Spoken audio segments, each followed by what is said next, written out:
Well, g'day and welcome to another lesson from the White Edition. This is lesson 26.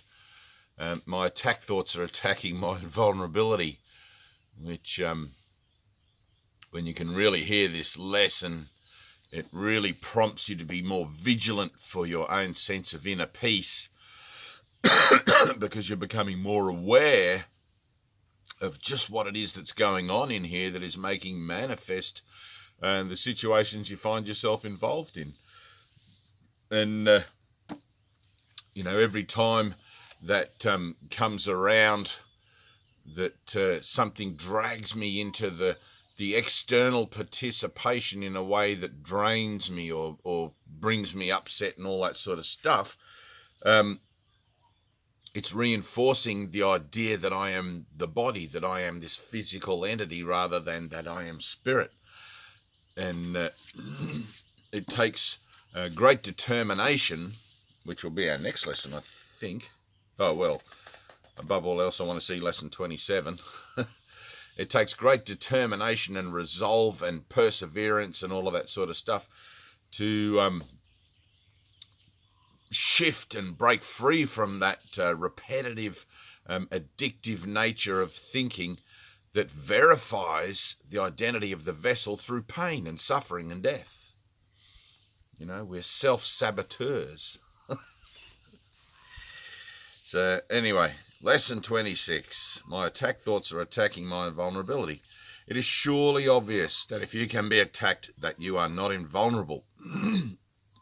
You see attack as a real threat. This is because you believe that you can really attack. And what would have effects through you must also have effects on you. It is this law that will ultimately save you, but you are misusing it now.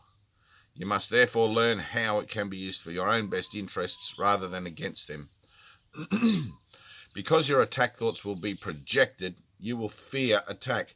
And if you fear attack, you must believe that you are not invulnerable. Pardon me. Attack thoughts therefore make you vulnerable in your own mind, which is where the attack thoughts are. Attack thoughts and invulnerability cannot be accepted together. They contradict each other. The idea for today introduces the thought that you always attack yourself. If attack thoughts must entail the belief that you are vulnerable, their effect is to weaken you in your own eyes. Thus, they have attacked your perception of yourself. And because you believe in them, you can no longer believe in yourself. A false image of yourself has come to take the place of what you are. Practice with today's idea will help you to understand that vulnerability or invulnerability is the result of your own thoughts. Right? You get the results of your own thinking. Nothing except your thoughts can attack you. Nothing except your thoughts can make you think you are vulnerable, and nothing except your thoughts can prove to you this is not so. Which is quite incredible because it really brings to rise the idea that I populate my world with the effects of my thinking. It's like the people that I manifest, the situations and events that I manifest out there come from my thinking. We tend to believe that we are victims of the world, that what happens out there determines how I feel and how I think about it and everything else. But it actually comes from the other way around. Right? I have the thought first, I project it out there, and then I react to it with my judgmental thought system, making it real to me through the value that I've given my thoughts about it already. Right? And therefore I confirm its reality to myself, deny my reality, my true reality as spirit, as whole and perfect and eternal as God created, and perpetuate the cause and effect relationship that I've made in error due to my misaligned identity. Right? And that's a deliberate action. Right? That all stems from the original error, the original sin, the original idea that I thought I could be separate from God and run my own show. How sadly mistaken I was.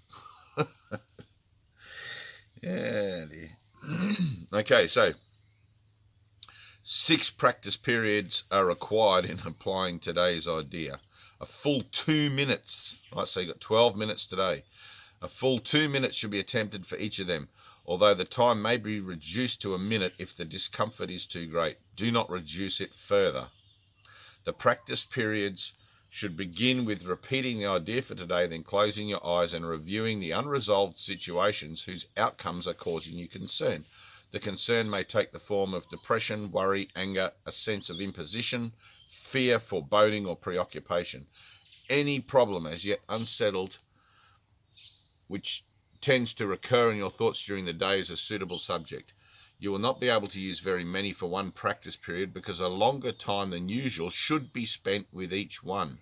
Today's idea should be applied as follows.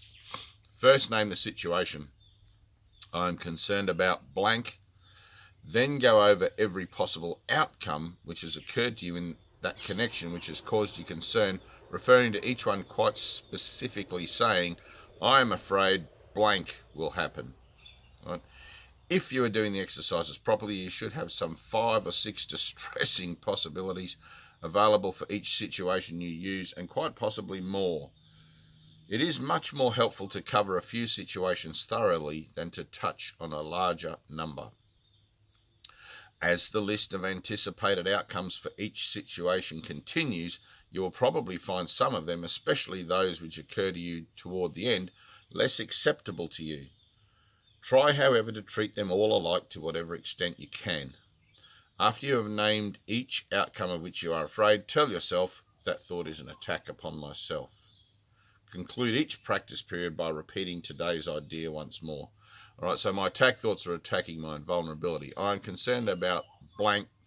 I'm afraid that blank will happen.